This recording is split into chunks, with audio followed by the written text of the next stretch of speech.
আজকে আপনারা জানেন যে ব্রিটেনের সবচাইতে জনপ্রিয় যে পত্রিকাগুলো আছে এবং ওয়ার্ল্ড ওয়াইড যেটার দিকে মানুষ তাকিয়ে থাকে সেটি এরকম একটি পত্রিকার নাম হচ্ছে ফাইন্যান্সিয়াল টাইমস। সেই ফাইন্যান্সিয়াল টাইমস একটি সংবাদ দিয়েছে আজকে। সেই সংবাদটির শিরোনাম হচ্ছে যে বাংলাদেশে যে জেএনজি আন্দোলন, যে বিপ্লব রেভলিউশন, সেটা কি ব্যর্থ হতে চলেছে? খেয়াল করে দেখেন পৃথিবীর কোথায় কি ঘটছে, কোথায় কি হচ্ছে, কোথায় কি হবে, এই বিষয়গুলা বাংলাদেশ যেভাবে দেখে বিশ্ব মিডিয়া, বিশ্ব সমাজ তার চাইতে আরো গভীরভাবে অবলোকন করে। এখন আজকের শিরোনামটি কেন এটা হলো যে জেএনজিরা কি বাংলাদেশে পরাজিত হয়ে গেল? এর কারণ হচ্ছে জেএনজিদেরকে বাংলাদেশে যে আন্দোলনটি করতে সহযোগিতা করেছে, কারা করেছে? আমেরিকার ডিপ স্টেট। এটি আমরা কখন জানলাম? প্রথম জানলাম এই আন্দোলনেরও 6 মাস আগে প্রধানমন্ত্রী শেখ হাসিনা সংসদে দাঁড়িয়ে বললেন যে আমেরিকার ডিপ স্টেট বাংলাদেশের ভূখণ্ডের একটি অংশ চায়। কেন চায়? এই জন্য চায় যে দক্ষিণ পূর্ব এশিয়াকে কন্ট্রোল করার জন্য তাদের বাংলাদেশের এই বঙ্গোপসাগর কেন্দ্রিক বিশেষ একটি সেনা ইউনিট দরকার। অর্থাৎ তারা একটি ডিপ সি পোর্ট করতে চায়, সেখানে একটি সামরিক বন্দর করতে চায়, যেই বন্দর থেকে দক্ষিণ পূর্ব এশিয়াতে তারা যুদ্ধ করবে এই জায়গাটা কি ব্যবহার করে। এবং তিনি বললেন, আমি যেহেতু শেখ মুজিবের কন্যা, আমার পিতা এই দেশের জন্য সারাটা জীবন সংগ্রাম করেছেন, এই দেশের সার্বভৌমত্ব, এই দেশের যে স্বাধীনতা, সেটা লঙ্ঘিত হতে পারে। যারা আমাদের এই বাংলাদেশকে স্বাধীন করার জন্য আমাদের পাশে এসে দাঁড়িয়েছিল, তাদের কোনো সমস্যা হতে পারে, এই রকম কোনো প্রকল্পে প্রধানমন্ত্রী শেখ হাসিনার ইচ্ছা ছিল না। যার কারণে তিনি বলেছিলেন, আমাকে তারা ক্ষমতায় রাখতে চায় যদি আমি তাদের কথায় রাজি হই। তিনি রাজি হন নাই, তাই তারা ভিন্ন পথ খুঁজতে শুরু করলেন। আর এই ভিন্ন পথ ডোনাল্ড ট্রাম্প ক্ষমতায় আসার পর প্রথম দিনে বললেন কি, যে এই বাংলাদেশে আন্দোলনের জন্য, এই জেএনজিদের বিপ্লবের জন্য বাংলাদেশের ভেতর দিয়ে আসলো $21 মিলিয়ন, আর ইন্ডিয়া থেকে আসলো $29 মিলিয়ন। ইন্ডিয়ার ভেতর দিয়ে মোট $50 মিলিয়ন শুধুমাত্র খরচ করা হয়েছে অল্প একটু সময়ে এই আন্দোলনটাকে সাকসেস করার জন্য। এখন আজকের পত্রিকায় যে নিউজটি দিল, তারা যে বলল যে জেএনজিদের আন্দোলন ব্যর্থ হয়ে গেছে, এর বলার কারণটা কি? এর কারণ এটাই যে তারা যাদের পয়সা খেয়ে নিজের পাছার মধ্যে কামড় দিয়েছিল, এই জেএনজিরা এই দেশের স্বাধীনতা, দেশের মানুষের জীবন, সমাজ, রাষ্ট্র, সভ্যতা, সংস্কৃতি সব কিছুকে ধ্বংস করার জন্য তাদের ওই পেট্রো ডলার পেয়ে, আমেরিকান ডলার পেয়ে তারা সব ভুলে গিয়েছিল। এই ডলারের যোগানদাতারা এখন নতুন করে ঘোষণা দিয়েছেন। আপনারা জানেন এই বাহরাইনের রাজধানী মানামাতে আমেরিকার তুলসী গ্যাবার্ড কি বলল? তিনি বললেন যে এখন থেকে আমেরিকার ডিপ স্টেট পলিসি, অর্থাৎ ডিপ স্টেট পলিসির মাধ্যমে অন্য দেশের সরকার পরিবর্তনের জন্য যে টাকা ব্যয় করতেন সেটা আর করবে না, সেটা বন্ধ। সেই ইতিহাস এবং গন কেস। সেই জন্য আমেরিকান ফান্ড যারা দিত, আমেরিকান এইড সহ নানান জায়গায় বেনামে নামে, ওই বাংলাদেশের এনজিও গ্রুপ যারা এগুলা খায়া পেট মোটা করেছে, শরীর মোটা তাজা করেছে কোরবানির হাটে বিক্রি হওয়ার জন্য, তাদের কিন্তু এখন আস্তে আস্তে শুকাতে তারা শুরু করছে। আমেরিকা এখন ডিপ স্টেট পলিসি থেকে বেরিয়ে এসছে। অন্তত আগামী 4 বছর যতদিন ডোনাল্ড ট্রাম্প আমেরিকার প্রেসিডেন্ট হিসেবে আছেন, ততদিন পর্যন্ত তিনি আর একটি টাকাও ব্যয় করতে রাজি নেই। কিসের জন্য? এই জেএনজিদের এই প্রকল্পের জন্য।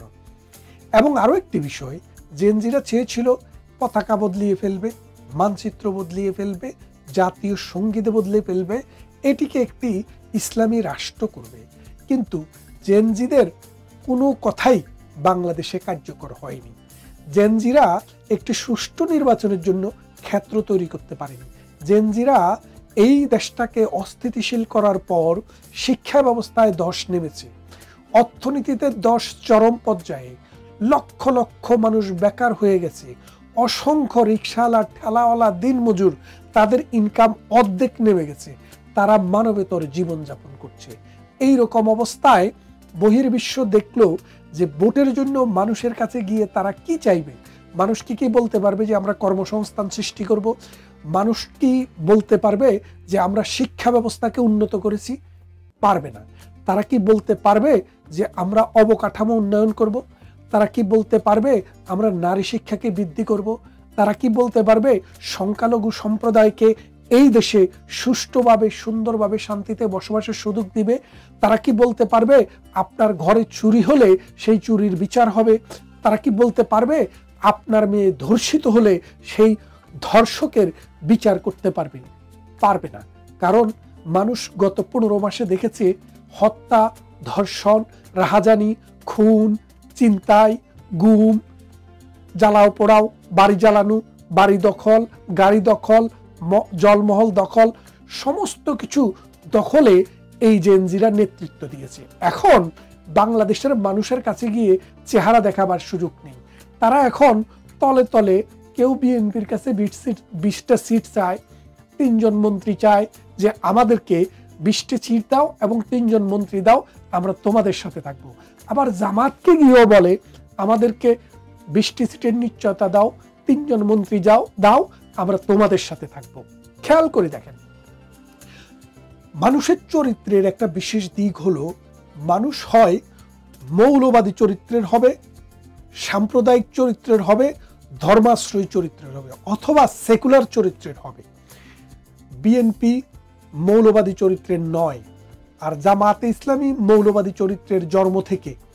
তাদের সংবিধান হচ্ছে কোরআন, ধর্মভিত্তিক, ধর্মাশ্রয়ী একটা সংগঠন। এই দল করলে ওই দলের সাথে চলা সম্ভব না, কিন্তু তারা একই সাথে দুই দিকে কাজ কারবার করছে। তারাই পতিতা, তারাই খদ্দের। এইরকম একটা অবস্থায় আজকে জেনজি বাংলাদেশের তরুণ সমাজকে নিয়ে গেছে। তরুণ সমাজের মধ্যে একটা অসন্তোষ ছিল, অসন্তোষ থাকাটাই স্বাভাবিক। লম্বা সময় ধরে একজন সরকার প্রধান যখন রাষ্ট্র পরিচালনা করেন তখন মানুষের কিছুটা বিতৃষ্ণা আসতেই পারে, কিন্তু আজকে তারা বুঝেছে যে তিনি যেভাবে এই দেশকে, এই সমাজকে, এই দেশের অর্থনীতিকে, শিক্ষাকে, সংস্কৃতিকে এবং বিশ্ব সমাজে বাংলাদেশের ইমেজকে যেখানে নিয়ে গিয়েছিল, আজকে তার সব কিছু এই জেনজিদের, এই আব্বা ডক্টর ইউনূস এবং জেনজিদের গুরু এই জামাত সেটা ধ্বংস করে দিয়েছে। এখন জেনজিদের সামনে আর কোনো পথ খোলা নেই। জেনজিরা হয় বঙ্গোপসাগরে ডুবে মরবে, না হয় বুড়িগঙ্গার জল খেয়ে মরবে। এদিক দিয়ে ভারত বিশ্ব মহলে যে উদ্যোগ নিয়েছে যে বাংলাদেশে আওয়ামী লীগকে বাদ দিয়ে কোনো নির্বাচন হবে না, এবং আওয়ামী লীগকে নিয়েই কিন্তু বাংলাদেশে নির্বাচন হবে। সেই নির্বাচনটি ওই ফেব্রুয়ারিতে হচ্ছে না, সেই নির্বাচনটি আরও একটু দূরে চলে যাবে। তারপরেও সবাইকে নিয়ে নির্বাচন হবে এবং ডক্টর ইউনূসের অধীনে সেই নির্বাচনটি হবে না। ডক্টর ইউনূস ওই খালি রিয়াজের মতো এই সেফ এক্সিট নিয়ে দেশ ছেড়ে চলে যাবেন। শুনেছি আরও 5 জন উপদেষ্টা আছেন যারা অলরেডি পাকিস্তানের এবং আমেরিকার ভিসা লাগানোর জন্য ঘুরছেন। তো পাকিস্তান তাদেরকে নিশ্চিত করেছে ভিসা না পেলেও বিশেষ ফ্লাইটে করে পাকিস্তানে নিয়ে যাবেন, আর আমেরিকার ভিসা কারো কারো হয়ে গেছে, কারো কারো হওয়ার অপেক্ষায় আছে। তাহলে ব্যাপারটা দেখেন যে জেনজিদের এখন ত্রাহি ত্রাহি অবস্থা। এদিক থেকে ডক্টর ইউনূসের সরকার পালায়ন করলে প্রধানমন্ত্রী শেখ হাসিনা কিন্তু বাংলাদেশের সংবিধান অনুসারে আজকেও প্রধানমন্ত্রী।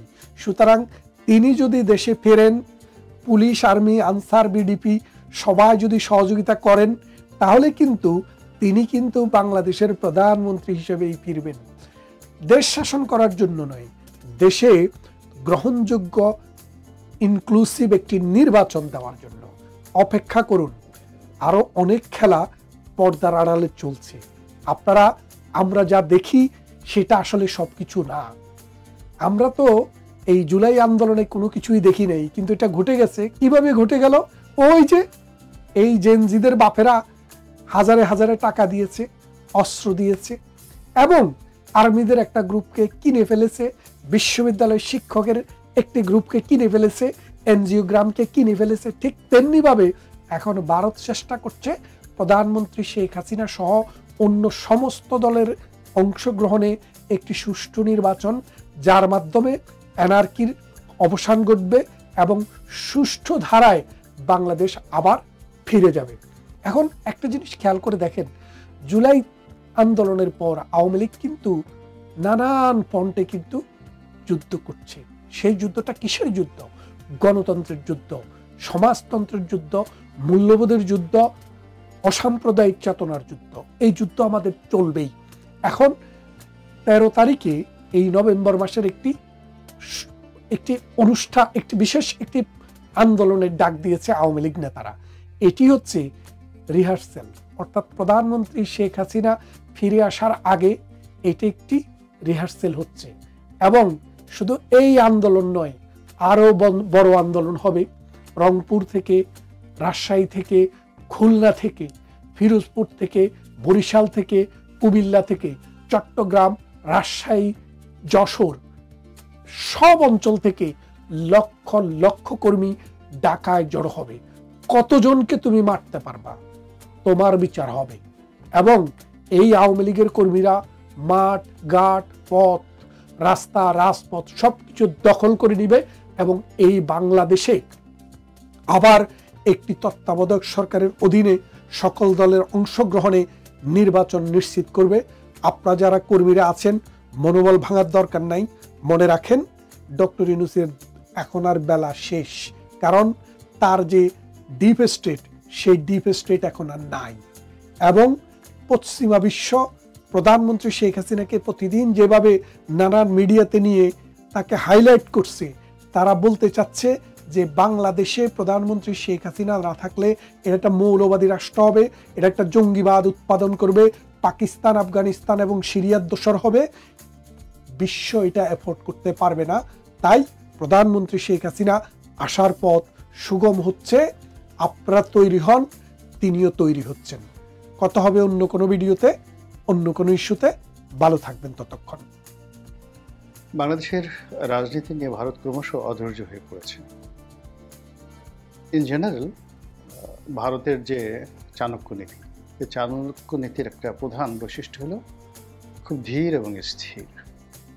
বাংলাদেশ নিয়ে আমরা সবাই জানি যে ভারতের একটা ডক্টরিন রয়েছে, যেটিকে সবাই নেহরুর ডক্টরিন হিসেবে জানেন। আমার ভিডিওতে একাধিকবার আমি নেহরু ডক্টরিন সম্পর্কে আলোচনা করেছি।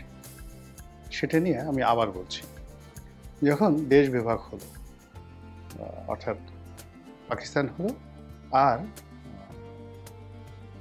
ভারত হলো, তো ওই সময়টাতে জানেন যে কতগুলো এলাকাতে ভীষণ রকম দাঙ্গা শুরু হলো, বিশেষ করে কলকাতাতে এবং পাকিস্তানের পাঞ্জাবে। তো এই যে ভয়াবহ দাঙ্গা, সেই দাঙ্গার পরিণতির সম্পর্কে যদি আপনি একটু আন্দাজ করতে চান, তাহলে খুশবন্ত সিংয়ের একটা বিখ্যাত বই রয়েছে, সেটার নাম হলো ট্রেন টু পাকিস্তান। এটা পড়লে আপনারা বুঝতে পারবেন যে কি পরিমাণ ভয়াবহ দাঙ্গা হয়েছিল। আমাদের বাংলাদেশেও কিন্তু দাঙ্গা হয়েছিল, তবে সব এলাকাতে নয়, নোয়াখালীতেও। এবং সেই দাঙ্গার পর, মানে এটা এতটা সিরিয়াস ভারতের কাছে ছিল যে সেই দাঙ্গার পর ইন 1946 সনে মহাত্মা গান্ধী তিনি মানে নোয়াখালীতে এসেছিলেন এবং সেখানে একটা আশ্রমও তিনি তৈরি করেছিলেন। এবং বলা হয়ে থাকে যে বাঙালিরা তার প্রতি এতটা বিরক্ত ছিল যে সেই আশ্রম থেকে সেই তার ছাগল বাঙালিরা নিয়ে গিয়েছিল, এরকম কথাবার্তা হচ্ছে। তো এনিওয়ে, তো এই যে নানা রকম যে দ্বন্দ্ব ফ্যাসাদ, দাঙ্গা হাঙ্গামা, এত কিছুর মধ্যেই বাংলাদেশ এবং পাকিস্তান, পূর্ববঙ্গ এবং পশ্চিমবঙ্গ নাম নিয়ে আলাদা একটা রাষ্ট্র হলো, আর ভারত একটা আলাদা রাষ্ট্র হলো। এখানে প্রথম গভর্নর জেনারেল হিসেবে মোহাম্মদ আলী জিন্নাহ আসলেন এবং তার অধীন একটা সংসদীয় গণতন্ত্র টাইপের একটা কিছু হওয়ার চেষ্টা হলো পাকিস্তানে। আর অন্যদিকে ভারতে প্রথম দিন থেকে সেখানে পার্লামেন্টারি ফর্ম অফ গভর্নমেন্ট, এখন যেটা চলছে, এভাবে চালু হলো এবং সেই পার্লামেন্টারি ফর্ম অফ গভর্নমেন্টের প্রধান হলেন পণ্ডিত জওহরলাল নেহরু। তো ওই সময়টাতে সেই 1947, 48, 49 এই 3টি বছর ভারতের জন্য সবচেয়ে বড় সমস্যা ছিল মাইগ্রেশন। বহু সংখ্যক মানুষ ভারত ছেড়ে পাকিস্তানে আসছিল, মুসলমানরা। এর কারণ হলো ভারতের অর্থনীতি তখন ভালো ছিল না। আর বাংলাদেশ থেকে, পাকিস্তান থেকে কিছু সংখ্যক হিন্দুরা ভারত যাচ্ছিল, এবং তারা বলতে গেলে বাধ্য হয়ে যাচ্ছিল। এর কারণ পূর্ববঙ্গ এবং পশ্চিম পাকিস্তান, এই উভয় অঞ্চলের যে আর্থসামাজিক প্রেক্ষাপট, এটা হিন্দুদের ফেভারে ছিল। কিন্তু সেই হিন্দু জমিদারি প্রথা উঠে যাওয়া এবং পাকিস্তান রাষ্ট্রের মধ্যে হঠাৎ করে উগ্র মৌলবাদ মাথা ছাড়াতে উঠছে, এই ভয়ে অনেক হিন্দু দেশ ছেড়ে দেখা গেল ভারতে চলে যাচ্ছিল। তো পাকিস্তান থেকে যে সকল হিন্দুরা, ইভেন শিখ যারা আছেন, অন্য ধর্মাবলম্বী মুসলমান ছাড়া, তারা ভারতে যেভাবে যেতে চাচ্ছিল, তাদেরকে নেওয়ার জন্য ভারত সরকারের একটা বিরাট বাজেট ছিল এবং বর্ডার একদম উন্মুক্ত ছিল, এবং তাদেরকে সেই প্রত্যাগত পাকিস্তান থেকে যারা ভারতে যেতে চায় তাদেরকে রিসিভ করার জন্য ভারতের কর্মকর্তারা উন্মুখ হয়ে পড়ে থাকতো। তো সেই দিক থেকে পূর্ব পাকিস্তান থেকে যারা যাচ্ছিল, তারা ঠিক এই ওয়ার্ম রিসেপশনটা পায়নি, হিন্দুরাও পায়নি, এমনকি যে সকল মুসলমানরা খুব অল্প পরিমাণ যাওয়ার চেষ্টা করেছিল, তারাও সেই রিসেপশনটা পায়নি। অধিকাংশ সীমান্তে প্রায় বন্ধ করে রাখা হয়েছিল, যাতে সহজে বাঙালিরা যেতে পারে না।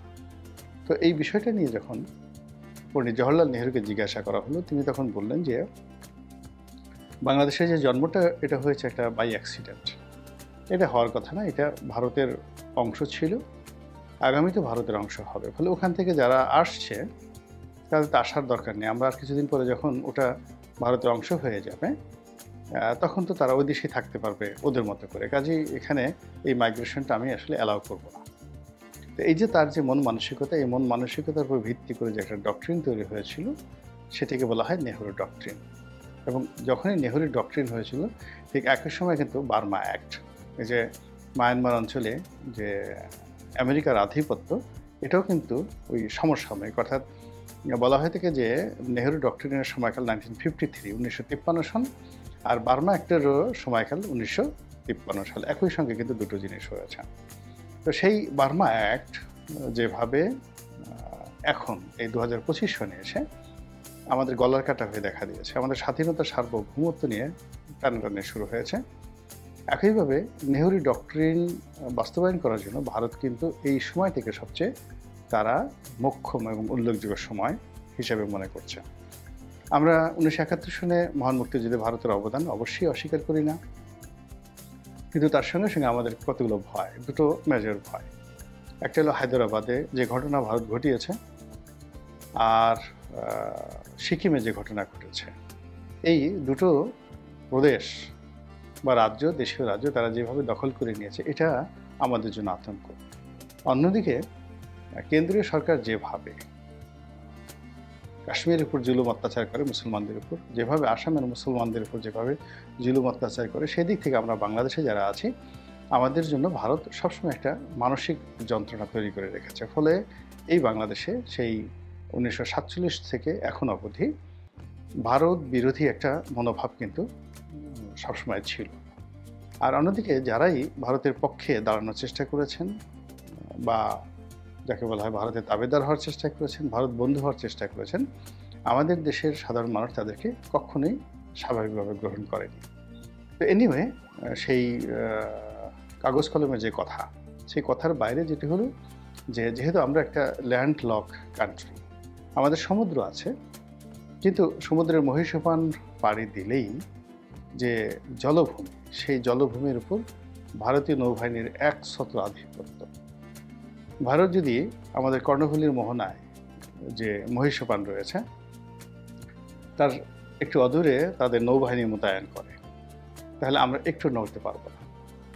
আবার অন্যদিকে নাফ নদীর যে অংশটি গিয়ে বঙ্গোপসাগরে মিশেছে, কক্সবাজার থেকে শুরু করে সেই টেকনাফ যে অঞ্চলের সঙ্গে মায়ানমারের সীমান্ত রয়েছে, সেখানে মায়ানমার আর্মি, মায়ানমার নেভি, তারা যদি সেখানে শক্তি প্রয়োগ করে, আমরা এখনও সেটা মোকাবেলা করার মতো অবস্থায় আছি কিনা, এটা বাংলাদেশ নেভি বলতে পারবে। কিন্তু নেভির বাইরে গিয়ে যদি এয়ার ফোর্স বলেন, তারপরে মিলিটারি ফোর্স, যেটাকে আমরা স্থলবাহিনী বলি, আমরা এখন মায়ানমারের চাইতে অনেক অনেক পিছিয়ে আছি। তাহলে চিন্তা করুন যে সমুদ্রে একদিকে মায়ানমার, একদিকে ভারত, এটা বাদ দিলে আমাদের চারিদিকে যে মানে দেশগুলো রয়েছে, সেই দেশ মায়ানমার বলেন, আরাকান আর্মি বলেন, ভারত বলেন, সব মিলিয়ে ইটস এ ল্যান্ডলক কান্ট্রি।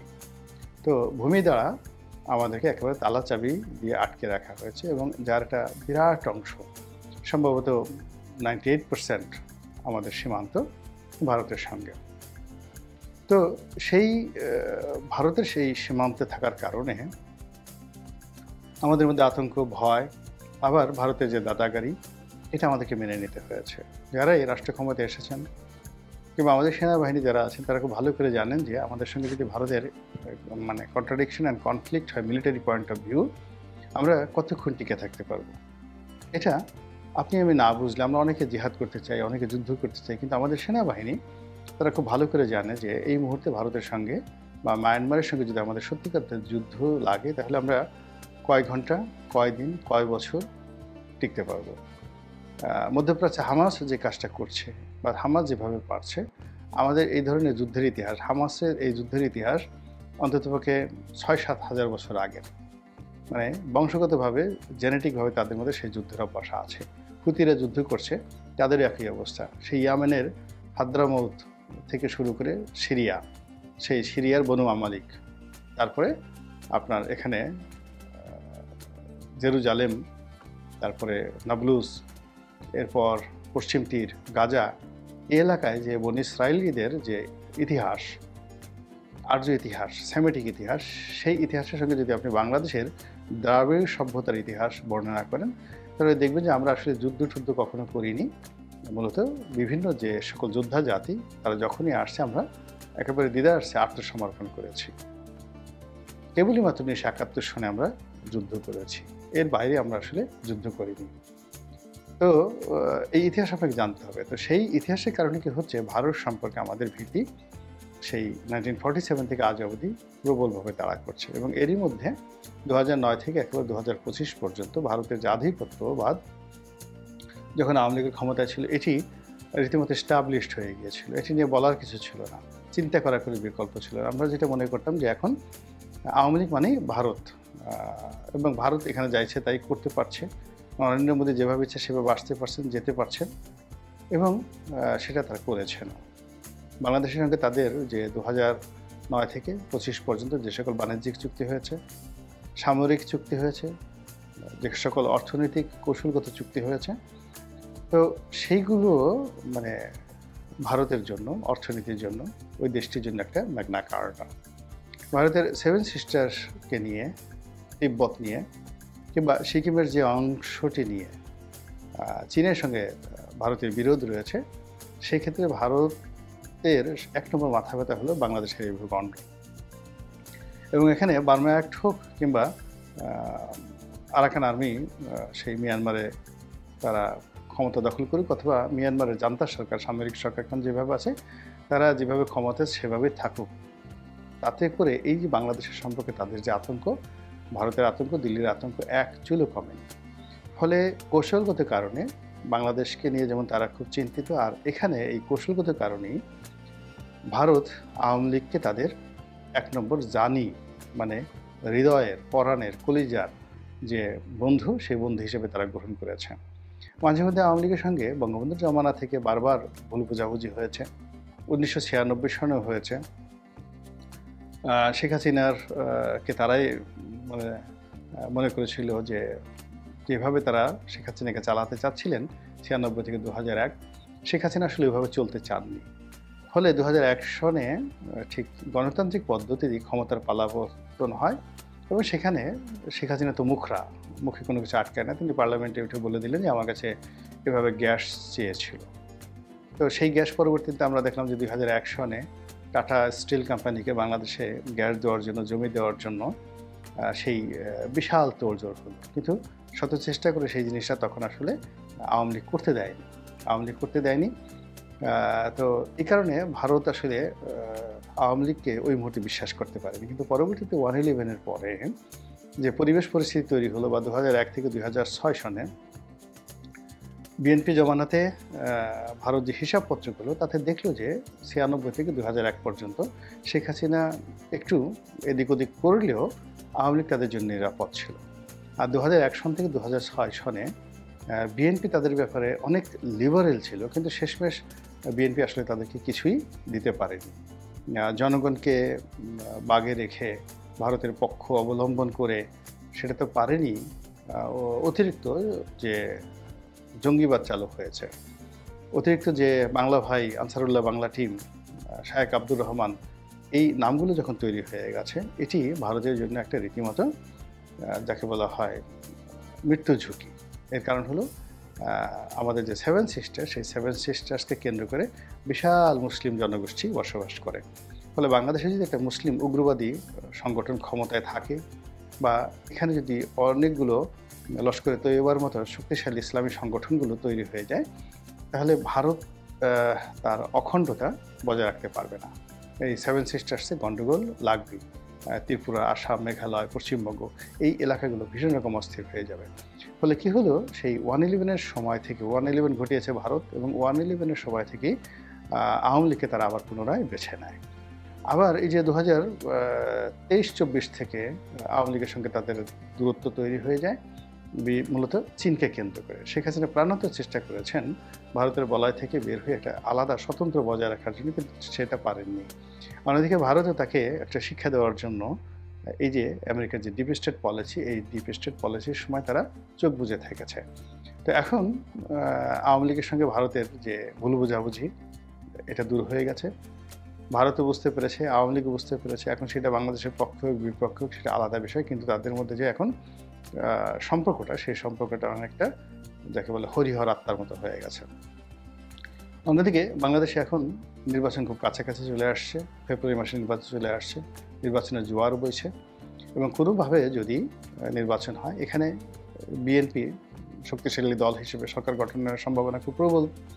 আর এখানে জামাত এই গত 14 মাসে এতটা শক্তিমত্তা অর্জন করে ফেলেছে যে বিএনপি যদি জয়লাভ করেও সেই সরকার কতদিন টিকবে এটা বলা যাচ্ছে না। কিন্তু বাংলাদেশের রাজনীতিতে জামাতের প্রভাব একেবারে জ্যামিতিক হারে বাড়তে থাকবে, এবং 6 মাস পরে, 1 বছর পরে, অর্থাৎ নির্বাচনের 6 মাস বা 1 বছর পরে যদি আবার বিএনপি সরকারের পতন হয় এবং জামাত যদি একটা ইসলামী বিপ্লব ঘটিয়ে ফেলে এবং তারা যদি আবার রাষ্ট্র ক্ষমতা আসে, এটা ভারতের জন্য একটা জাস্ট লাইক এটা দ্বিতীয় আফগানিস্তান হয়ে যাবে, এবং ভারতের জন্য মানে এতটা বিব্রতকর যে ভারতের বড় বড় নেতাদেরকে এসে জামাতের আমিরের পায়ের কাছে এসে বসে থাকতে হবে।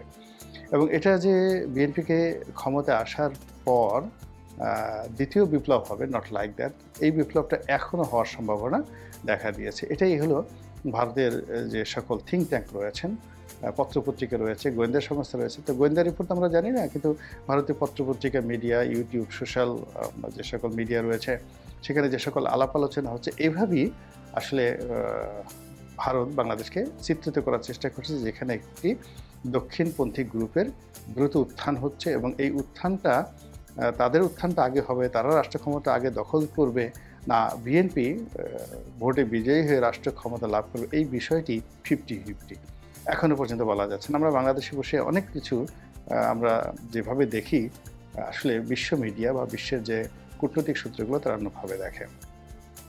তো সেই দিক থেকে যদি বিএনপি ক্ষমতায় আসে, সেটাও ভারতের জন্য একটা বিরাট সমস্যা, বিকজ বিএনপির সঙ্গে এখনও পর্যন্ত তাদের কূটনৈতিক লেভেলে কোনো সমঝোতা হয়নি। বিএনপি ক্ষমতা আসার পর হয়তো একটা সমঝোতার চেষ্টা হবে, কিন্তু সেটা যে ফলপ্রসূ হবে, নট লাইক দ্যাট। অন্যদিকে জামাত বা অন্যান্য যে সকল ইসলামপন্থী, তাদের সঙ্গে হয়তো সম্পর্ক আছে, কিন্তু এই সম্পর্কটি দিল্লি আসলে হজম করতে পারবে না, কোনো অবস্থাতে হজম করতে পারবে না। ফলে কি হলো, দিল্লি এবং ভারতের যে সকল মানে ডিপ স্টেট ক্রিয়ানক তৈরি করার যে মেশিনারিজগুলো রয়েছে অন্যান্য দেশে, তো সেটা এখন বাংলাদেশের উপর একেবারে তাদের সর্বোচ্চ শক্তি নিয়োগ করেছে, এবং খুব দ্রুত তারা জানে যে বাংলাদেশে একটা রাজনৈতিক পট পরিবর্তন অবশ্যম্ভাবী। তো সেক্ষেত্রে যেন ভারতের স্বার্থ সংশ্লিষ্ট যে বিষয়গুলো, সেগুলো যেন প্রাধান্য পায়, তার জন্য ভারত এখন বলতে গেলে কোমরে গামছা বেঁধে বা উঠে পড়ে লেগেছে। আর এতে করে কার কপাল পুড়বে আর কার কপালে রাশটিকা দেখা দিবে, এটা বোধহয় আমার বলার দরকার নেই। আপনারা ইতিমধ্যে সেটা বুঝতে পেরেছেন এবং তার কিছু নমুনা রাজপথে, প্রশাসনে, রাষ্ট্র ব্যবস্থায়, রাজনীতিতে আপনারা ইতিমধ্যে দেখতে পেয়েছেন। মহান আল্লাহ আমাদের সবাইকে হেদায়েত দান করুন এবং হেফাজত করুন। আসসালামু আলাইকুম ওয়া রাহমাতুল্লাহি ওয়া বারাকাতুহু।